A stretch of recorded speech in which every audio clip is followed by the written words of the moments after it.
और छिंदवाड़ा वाले हमें आज पता चला कि इतने हनुमान भक्त हैं।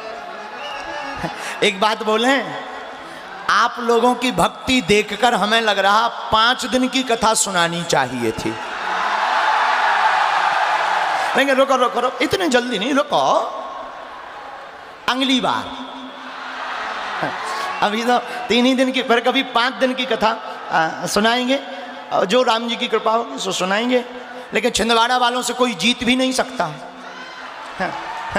यहाँ के लोग इतने खतरनाक होते हैं।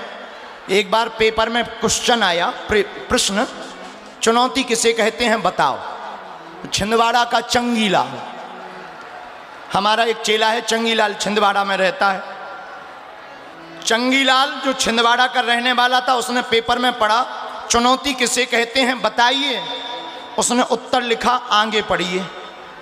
दूसरा पेज पलटाया, आगे पढ़िए। फिर पेज पलटाया, आगे पढ़िए।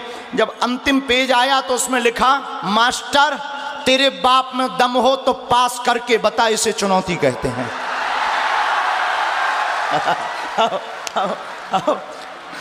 छिंदवाड़ा वाले तो इतने खतरनाक होते हैं। बाद में फिर पता चला कि उस मास्टर ने इस्तीफा दे दिया, क्योंकि वो भी बेचारा छिंदवाड़ा का था। ये तो विनोद की बात है। आप लोग बहुत भक्त हो। धन्य है श्री हनुमान जी। हनुमान जी संकटों से घबराते नहीं, बचाते हैं। क्या पंडित जी? हनुमान जी संकटों से घबराते नहीं, अपने भक्तों को संकटों से बचाते हैं। ध्यान रखना, आंखें और नियत साफ होगी।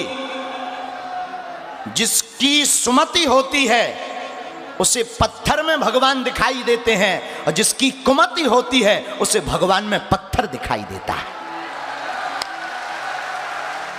देखने का तरीका है। अब कई लोगों को हम कुछ और दिखाई देते हैं, कई लोगों को कुछ और। अपनी अपनी दृष्टि का कमाल है। एक सज्जन हमें मिले, बोले महाराज जी आप हमारी सुनते नहीं हो, आप तो बड़ों की सुनते हो। हमने कहा ये भी आपकी सोच है। एक बात बताएं, नजर साफ रखें, नियत साफ रखें तो परमात्मा की प्राप्ति होती है। क्यों? निर्मल मनोजन सो मोहि पावा, मोहि कपट छल छिद्र न भाव। भगवान कहते हैं कि हमें कपट पसंद नहीं है। बोतल में खारा पानी भरा हो, उसमें मीठा पानी भरना हो, ढक्कन खोलिए, बोतल को उल्टा कीजिए, फिर उसमें गंगा जल या मीठा जल भरिए।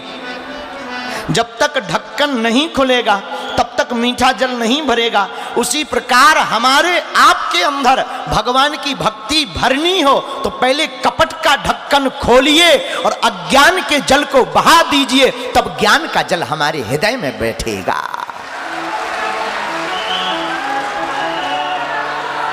हनुमान जी लंका की यात्रा में सुरसा से मिलते, आगे जल में रहने वाली राक्षसी का मार वध करते, और आगे बढ़े, गिरि पर चढ़ी लंका ही देखी। हनुमान जी ने पर्वत पर चढ़कर लंका को देखा। अच्छा, हनुमान जी गए कैसे? उड़कर। कैसे गए हनुमान जी? बोलिए कैसे गए, जोर से बोलो। उड़ना है तो सामान कम रखिए, उड़ना है तो सामान कम रखिए। जिंदगी को बढ़िया जीना है तो दिल में अरमान कम रखिए।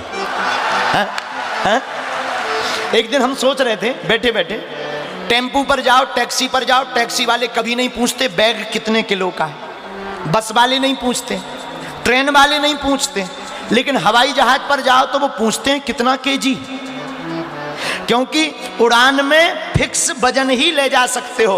उड़ना है तो वजन कम रखिए, उड़ान भरनी है तो वजन कम रखिए, सामान कम रखिए। संसार में तनाव मुक्त रहना है तो अरमान कम रखिए। धीरेन्द्र, जो तुम चाहते हो आनंद में जीना तो हर क्षण दिल में हनुमान को रखिए। आप हरदम खुश रहना चाहिए। एक बात बोले, जितने यहां बड़े लोग बैठे इसलिए काम करते हैं कि हम एक दिन आराम से सोएंगे।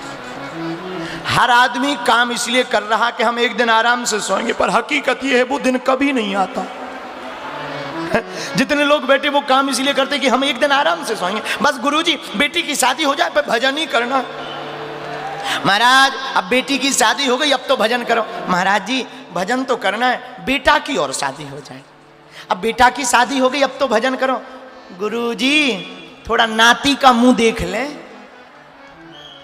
ठीक है भैया, नाती हो गया 3 साल का हो गया अब तो भजन करो ठटली के बरे।